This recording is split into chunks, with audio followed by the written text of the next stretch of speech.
Nah, kemudian berkaitan dengan amperian loop, ya, teman-teman bisa coba di contoh 5.8 ya, berkaitan dengan bagaimana penggunaan hukum ampere. Ya, kita lihat contoh yang kedua. Misalnya kita punya bidang ini adalah sumbu X, Y, dan Z, begitu. Kemudian saya gambar dengan mungkin warna berbeda biar jelas.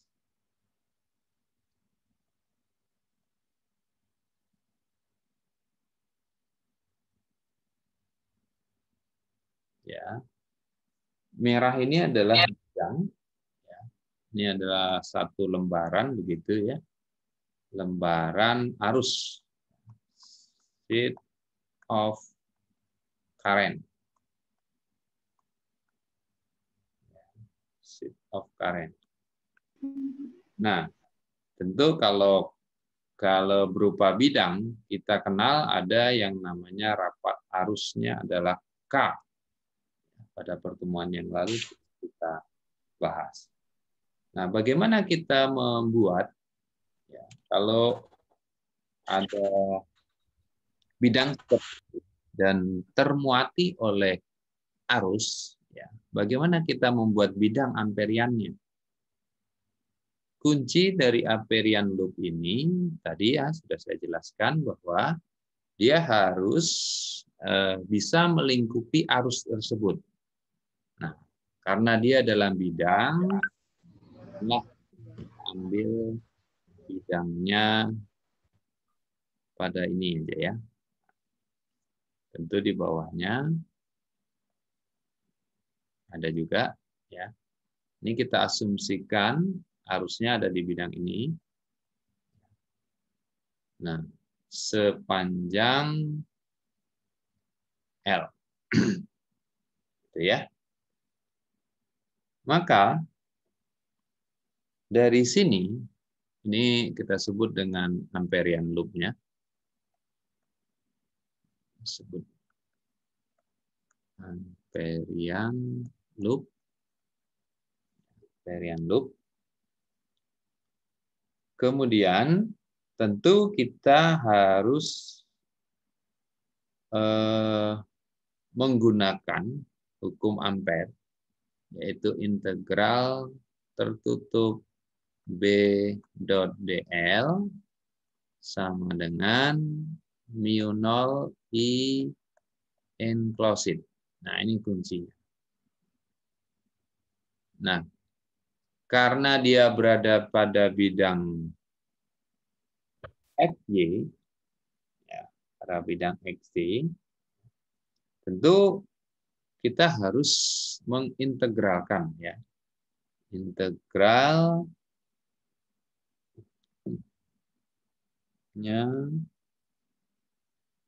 sisi ini ya.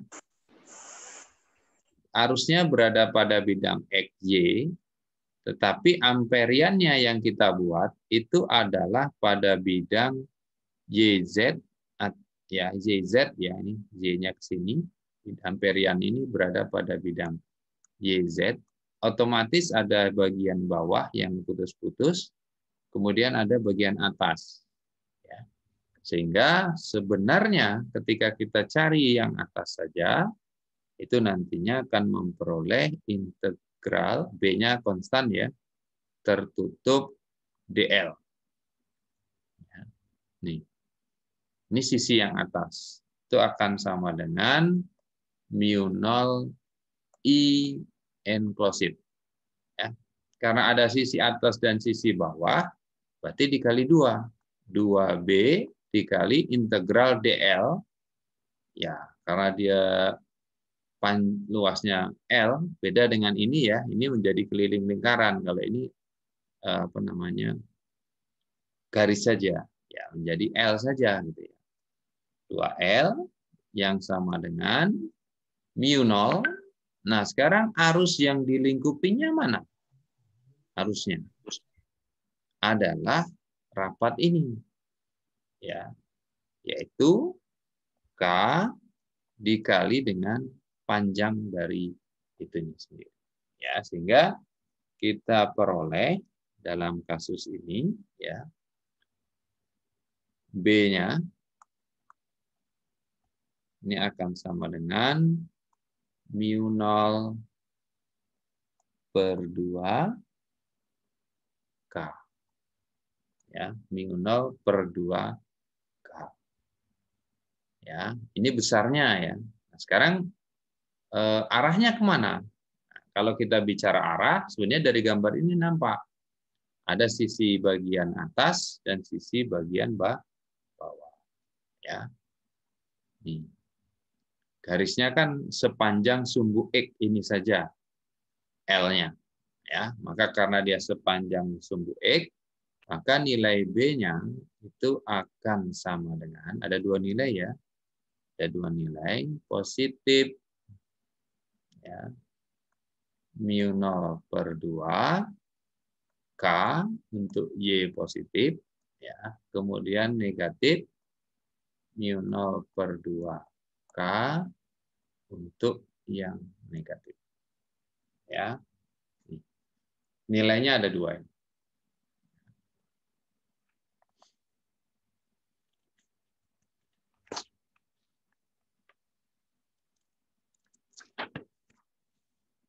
Oke, ini dua contoh yang sudah kita bahas. Ya.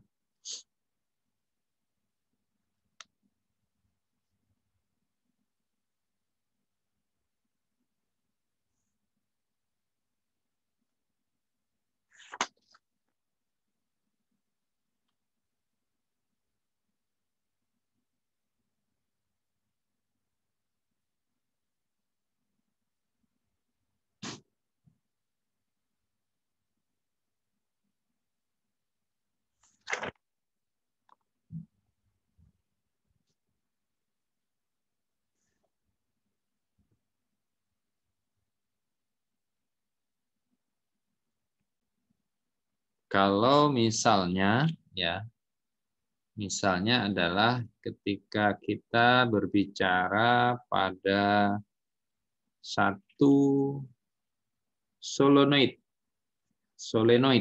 ya. Mungkin ada yang masih ingat solenoid itu apa?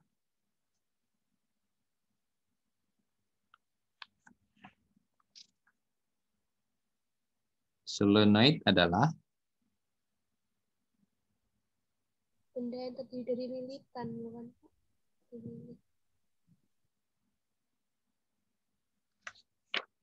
benda yang diberi lilitan. Ya cukup mudah sih sebenarnya, kalau nggak tahu tinggal buka browsernya, dicari solenoid, solenoida.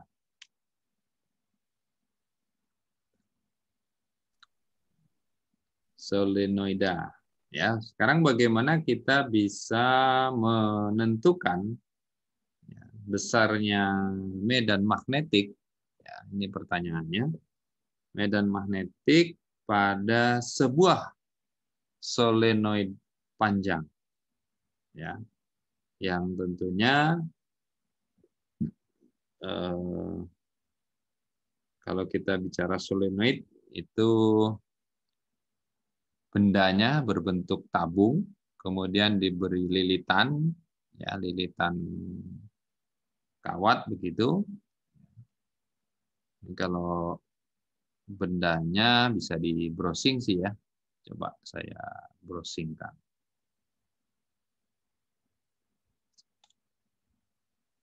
Solenoid.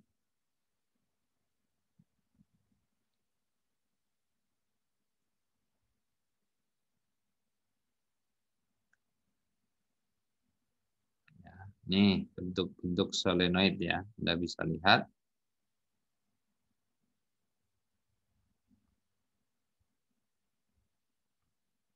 Nah, ini adalah kumparan kawat solenoid ya seperti ini salah satunya. Kalau di lab kita itu ada tahanan geser. Nah, itu tahanan geser itu adalah menggunakan solenoid ya. Atau seperti ini bisa juga ya. Dan ini solenoid. Nah, biasanya kalau di komponen elektronika itu di apa namanya antena biasanya ya. Antena penerima itu berkaitan dengan solenoid. Ya. Jadi bisa Anda lihat ya di internet banyak.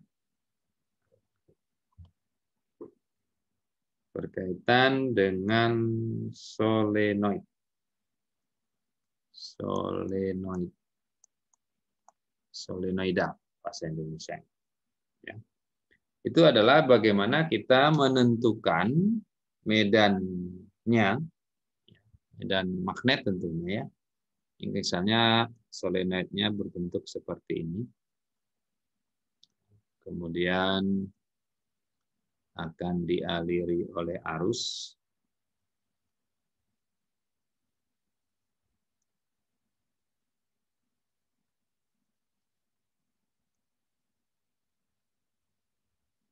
Ya, katakanlah begini ya. Ini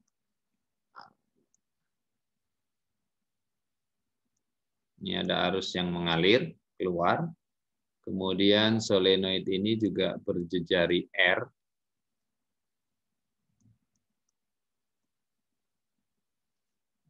Lebih bentuknya seperti tabung begini.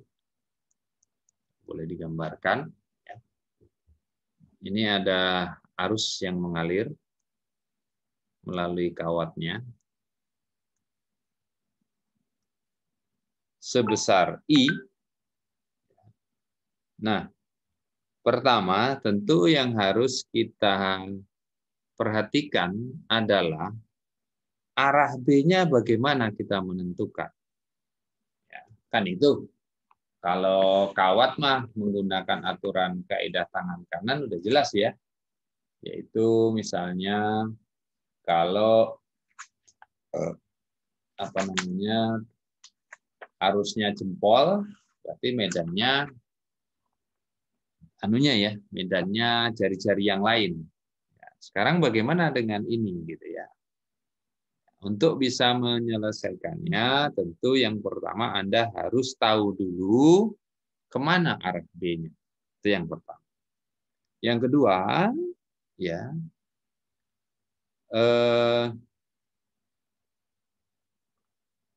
bagaimana kita menggambarkan ya, arusnya, amperian loop-nya. Ya, amperian loop namanya. Bagaimana kita menggambarkan amperian loop-nya. Nah, itu yang pertama. Ya, yang kedua ya. Nah, katakanlah misalnya, ya, misalnya Iyo. adalah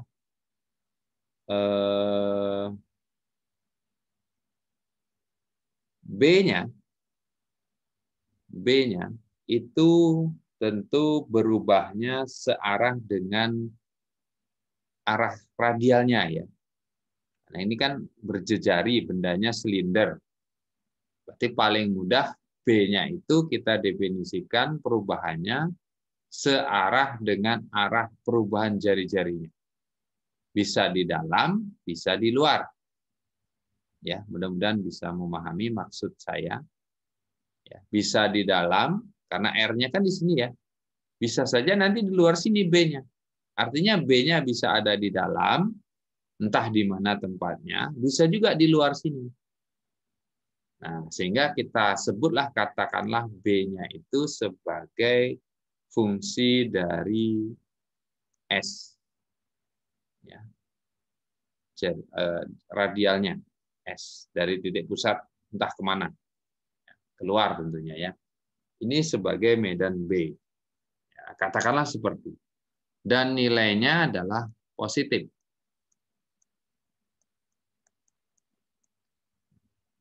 Ini asumsi kita. Ya. otomatis ya, kalau misalnya ada nilai BS-nya positif, tentu ada nilai BS yang negatif ya arahnya. Itu karena muatan listrik itu kan ada muatan positif, ada muatan negatif. Sama nanti medannya juga demikian ya. Nah, kalau dari sini kira-kira arus itu akan mengalir di mana? Ya, karena arusnya mengalir dalam kumparan, tentu ada yang namanya rapat arus permukaan ya, yang seragam. Yang itu kalau permukaan simbolnya adalah K. Yang besarnya adalah banyaknya lilitan dikali dengan panjang lilitan. Nih. Ya. Jadi maaf, bukan banyaknya panjangnya ya. Banyaknya lilitan persatuan panjang dikali dengan arusnya. Itu arus. Ini adalah arusnya. N itu adalah banyaknya lilitan persatuan panjang. Sehingga dari sini kita bisa gambarkan, ya, ini katakanlah kita ambil sedikit saja. Ini tabung tadi ya.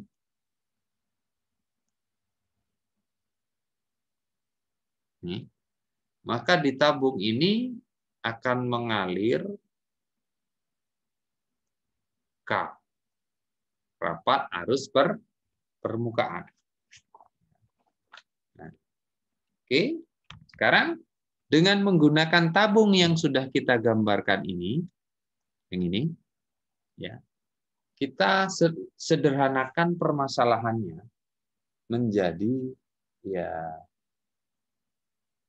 hanya cukup di ininya saja ya.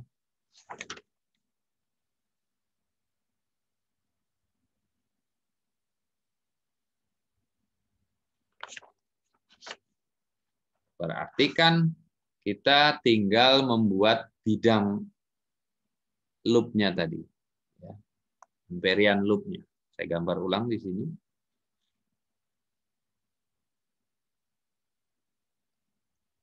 Ini.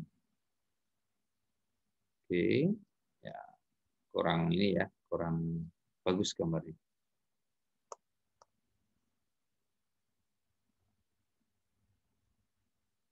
Nah, kurang lebih seperti itulah. Maka kalau ada arus yang mengalir ini, ya di sini, kira-kira amperiannya kemana? Ya, yang jelas amperiannya pasti melingkupi ini ya, ke sini mesti. Ini disebut dengan amperian loop-nya.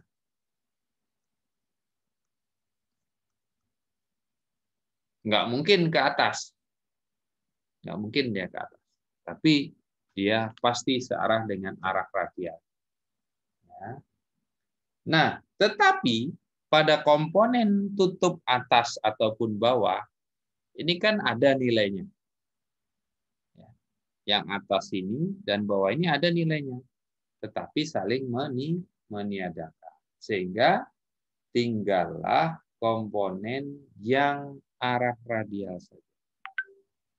Ya, arah radial saja. Ini kalau kita gunakan koordinat silinder,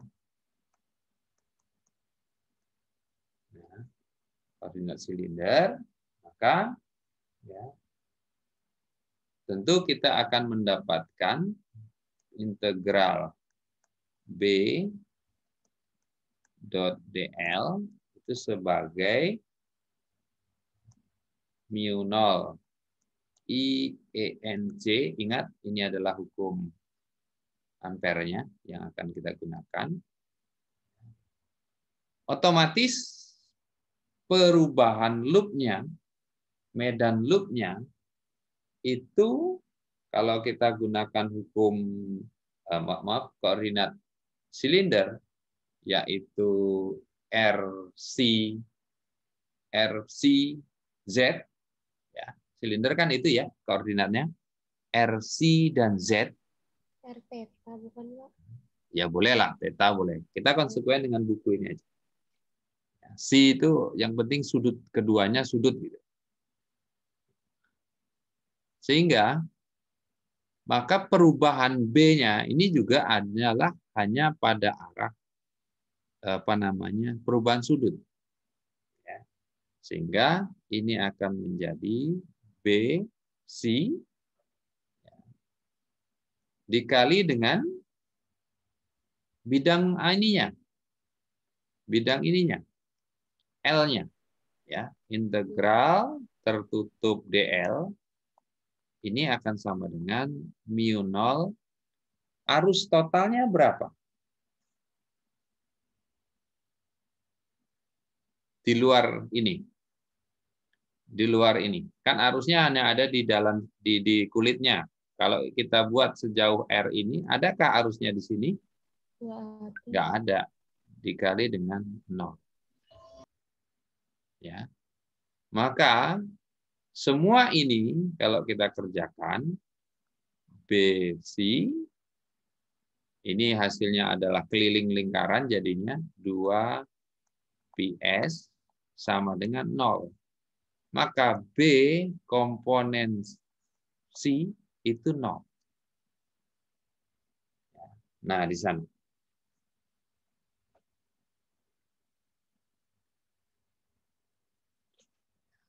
Jika kita ambil amperian loop-nya di luar. Ini kan di luar nih, di luar solenoid. Ya, berarti bisa disimpulkan bahwa medan magnet di luar solenoid itu sama dengan 0. Ya. Nah, sekarang bagaimana kalau tinjauannya di kulitnya? Nah, kan pertanyaan itu. Kalau di dalam intinya juga sama dengan 0 itu mestinya. Karena nggak ada arus di situ. Nah, tapi yang ada adalah di kulitnya. Nah, sekarang kita gambar ulang kulitnya. Untuk kulit saja.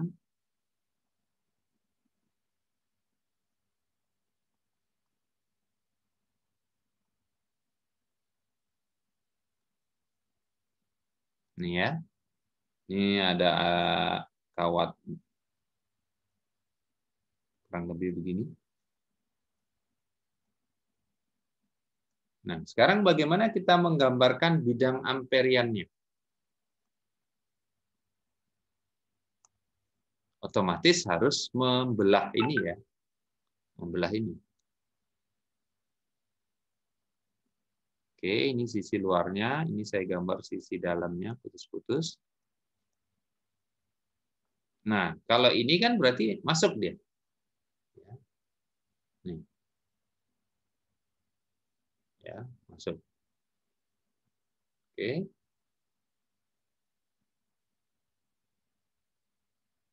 Kita keluarkan barang ini.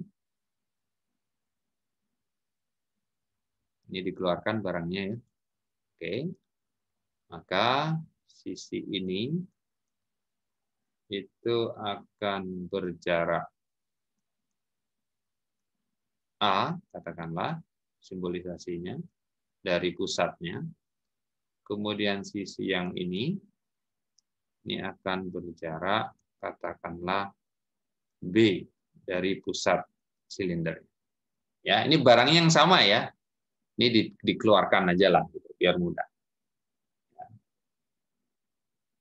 Tentu kita ambil sepanjang L.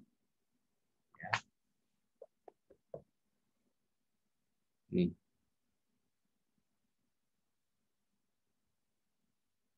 Maka dengan menggunakan hukum yang sama, karena ada 2, integral tertutup B dot DL ini akan menghasilkan ya, nilai B di titik A dikurang nilai B di titik B dikali dengan, kalau diintegralkan DL secara keseluruhan hasilnya adalah L. Ya, ini. Yang akan sama dengan mu0 I enclosed. Ya, mu0 I enclosed.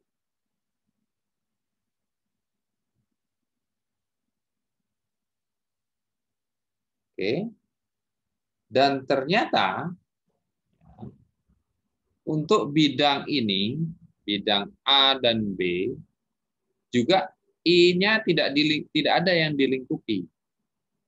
Ya, sehingga ini akan menghasilkan B pada A itu akan sama dengan B pada titik B-nya. Ya, titik A ini di sini itu juga akan sama dengan titik B di sini medannya. Karena harusnya tidak ada kan, di sisi ini kan 0 ya. Ini kan sama dengan 0 ini. Maka B di titik A sama dengan B di titik B. Ya. Jadi dari dua hal ini bisa kita buat satu kesimpulan, ya, untuk medan magnet di luar solenoid ya, itu tidak bergantung kepada jarak dari titik pusatnya. Jadi besarnya medan B untuk di luar solenoid itu tidak bergantung pada jaraknya. Ya, jadi dimanapun Anda ambil, besarnya nanti akan sama begitu. Ya. Tapi dalam hal ini semakin besar S-nya, ini pengambilannya, berapa nilai B-nya? 0. Nilai medan magnetnya akan sama dengan 0, semakin besar. Nah, sehingga boleh dikatakan kalau medan magnet ini bisa saja terjadi 0 ya. Kalau medan listrik, mungkin nggak 0? Enggak. Tidak. Tetapi kalau medan magnet itu bisa saja 0. Ya. Nah, bagaimana sekarang dengan yang ini? Ya, dengan yang ini. Ya. Untuk kondisi yang kedua, ya, ini akan memberikan, saya tutup dulu layarnya. Oke, ini sorry, tadi belum dijelaskan. Ini kondisi pertama, ini kondisi kedua. Untuk kondisi kedua,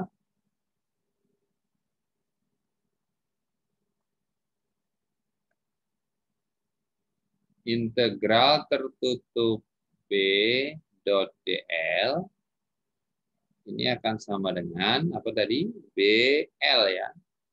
Yang akan sama dengan mu 0 I ENC.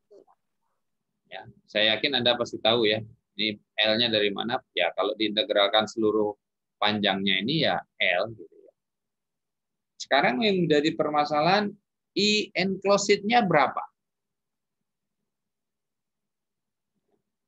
I enclosed-nya adalah Kan? Iya, dari K tadi, Pak. ya, ini dia. Ini akan sama dengan BL sama dengan ya mu 0 N I ya, ini K ya, nilai mu Ni ini K. Supaya dapat arus, K ini harus dikali dengan panjangnya. Ya, gitu. Sehingga dalam kasus ini B-nya itu akan menjadi mu 0 Ni. Mu 0 Ni. Kemana arahnya?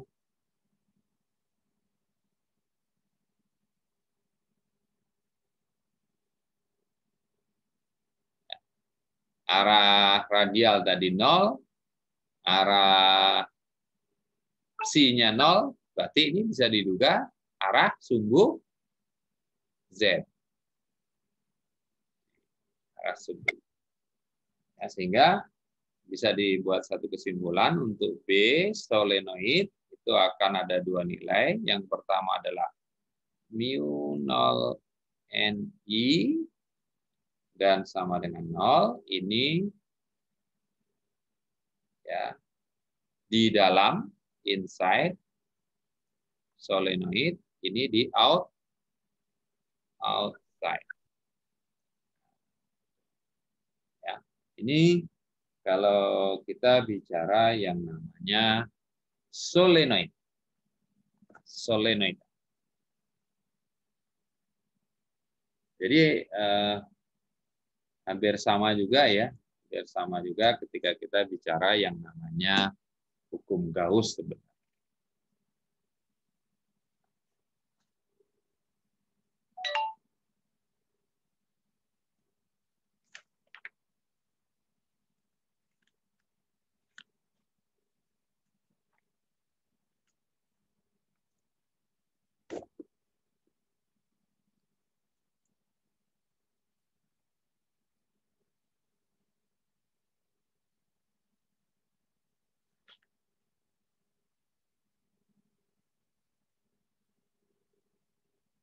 Nah, sekarang bagaimana kalau misalnya kalau ini di solenoid ya. Sekarang kalau dia berada pada toroid. Apa pula itu toroid? Apa itu toroid?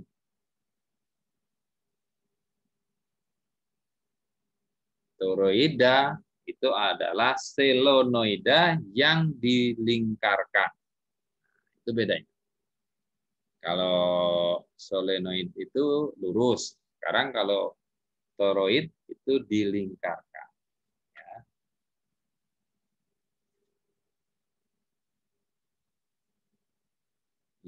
Di toroid. Toroid.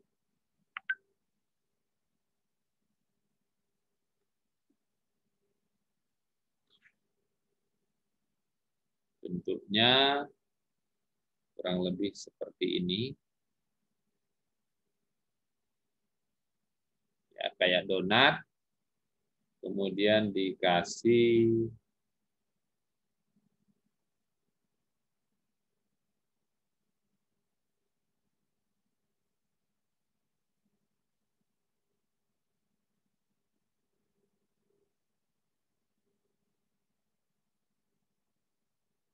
ini ya. Ya, ini kurang lebih bentuknya seperti ini. Ini toroid. Ya.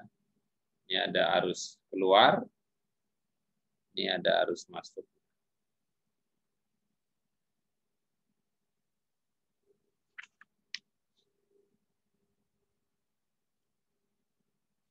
Bagaimana kita menghitungnya?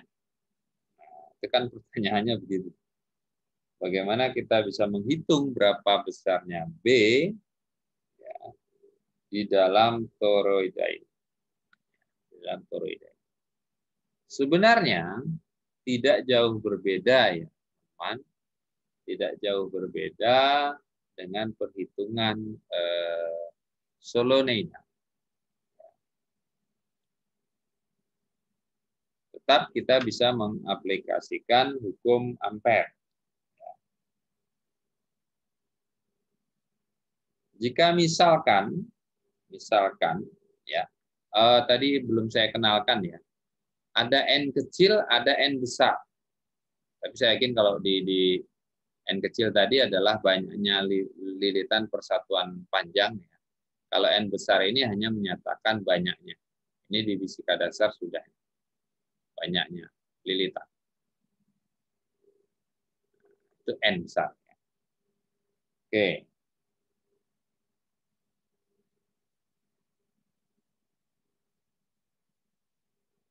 Ini akan dengan mudah ketika kita menggunakan persamaan B dot dl, ini akan menjadi mu0 I N plosif. Nah, inilah prinsipnya cuma. Ya, prinsipnya hanya ini. Otomatis kalau kita ingin mencari besarnya B ini, kan tinggal mengintegralkan DL saja. DL-nya itu mana sih? DL-nya ya ini kan. Betul nggak? Itu DL-nya. Yang katakanlah jari-jarinya kita sebut sebagai R. Otomatis ada sisi bagian dalam, ini katakanlah A, ada sisi bagian luar, katakanlah B. Begitu. Jadi secara cepat sebenarnya kalau kita ingin mendapatkan berapa B-nya, ya, kan tinggal mengintegralkan DL saja. DL saja. Berapa integral DL ini? Ya, keliling lingkaran kan? Ini akan menjadi B dikali dengan 2 pi. Pi yang mana? A, B, atau R? Yang R ya. Kenapa? Ya, ini kan keliling jari tengahnya. Nah, kalau ini sisi luar dan sisi dalam dan sisi luar. Sehingga kalau kita masukkan ini ke persamaan ini, menjadi B dikali dengan 2 pi R, ini akan sama dengan mu0. Nah, sekarang arus yang dilingkupinya. Otomatis ini kan banyak, lilitannya banyak yang melingkupi. Berarti tinggal mengalihkan saja N dikali dengan I. Itu yang arus total yang melingkupi. Ya. Sehingga B untuk kasus ini akan menjadi mu0 N I dibagi dengan 2 pi R. Tapi nilai ini benar pada rentang di sini. Ya, ini nilai ini benar pada rentang di sini. Sekarang bagaimana untuk di sisi dalam dan di sisi luar? Itu pertanyaannya. Artinya untuk kasus A kecil dari R dan untuk kasus R kecil dari B. Sisi di sini dan sisi di sini mungkin. Maka kuncinya adalah, adakah arus yang dilingkupi di sisi dalam dan di sisi luar itu? Dari gambar kan nampak tuh ya. Kira-kira menurut Anda ada nggak? Untuk area di mana R kecil dari A dan R besar dari B, areanya kan itu. Adakah I-nya yang dilingkupi? Tidak ada. Nggak ada. Karena tidak ada I, ya jelas B-nya sama dengan 0. Nah, itu saja. Ya.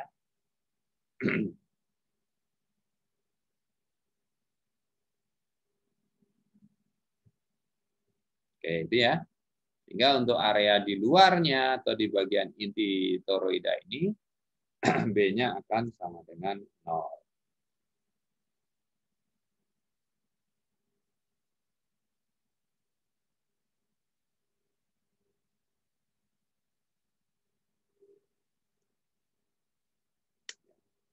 Nah, bisa juga persamaan terakhir ini kita lukiskan dengan supaya sama tadi.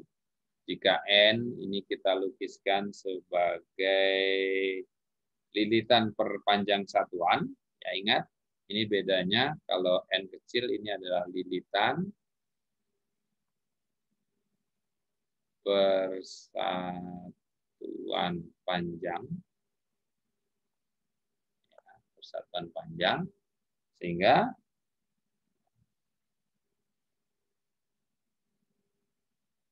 I enclosed-nya itu akan menjadi ya, N A I.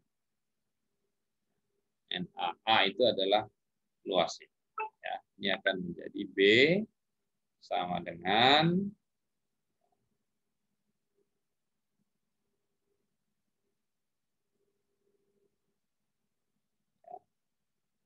mu0 N A I.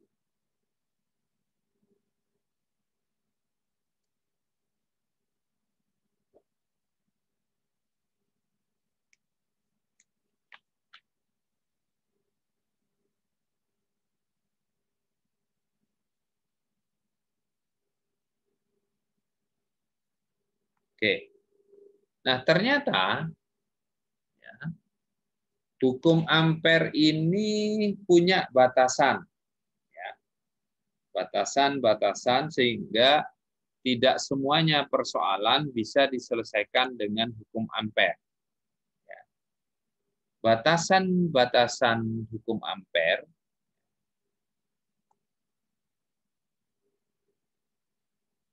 batasan hukum Ampere. Ya. Yang pertama, ini saya gambarkan saja. Misalnya saya punya kawat seperti ini ya. Ini ya padu gini ya. Mohon maaf ini gambarnya kurang bagus. Ini ada arus yang mengalir sebesar I. Maka untuk bisa mendapatkan kita harus buat yang namanya bidang lingkupan atau disebut dengan amperian tadi ya. Amperian loop. Kan gitu ya. Harus bisa buat amperian loop. Ya. Sehingga batasan yang pertama berkaitan dengan ini menyatakan bahwa hukum Ampere berlaku untuk kurva tertutup atau amperian loop yang mengelilingi arus dalam simpal melingkar. Ya, dalam simpal melingkar.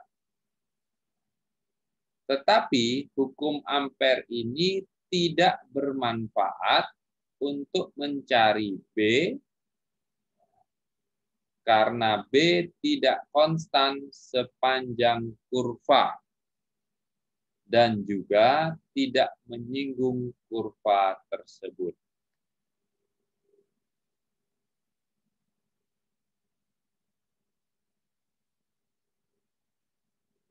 Ini batasannya.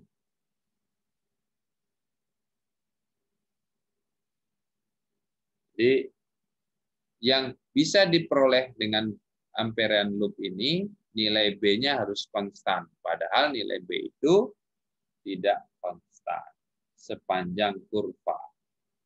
Ya, itu yang pertama. Yang kedua, ini saya gambarkan lagi. Misalnya kita ada ini ya, kawat panjang begini, dialiri arus sebesar I. Tentu kalau kita diminta mengamati di titik ini, otomatis sekali lagi kita buat bidang amperian loop-nya. Nah, kita buat bidang amperian loop-nya berjejari S misalnya. Ya. Nih. Oke. Statementnya begini. Penggunaan hukum Ampere untuk mencari medan magnetik pada bisektor potongan arus. Bi itu 2, sektor itu ya kiri dan kanan gitu ya, sektor namanya. Terhingga memberikan hasil yang tidak tepat. Ya, memberikan hasil yang tidak tepat. Itu kondisi yang kedua.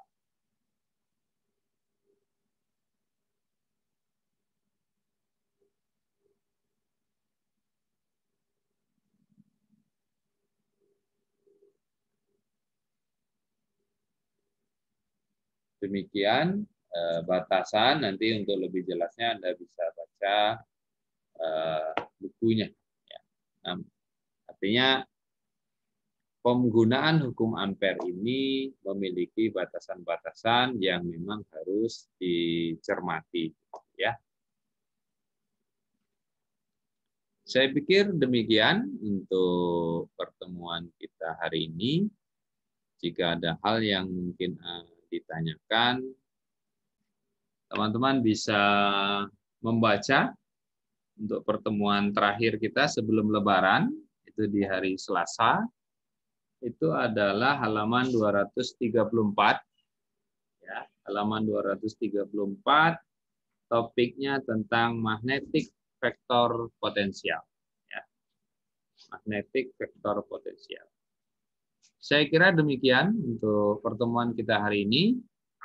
Saya cukupkan dengan sama-sama kita membaca lafaz alhamdulillahirabbil alamin.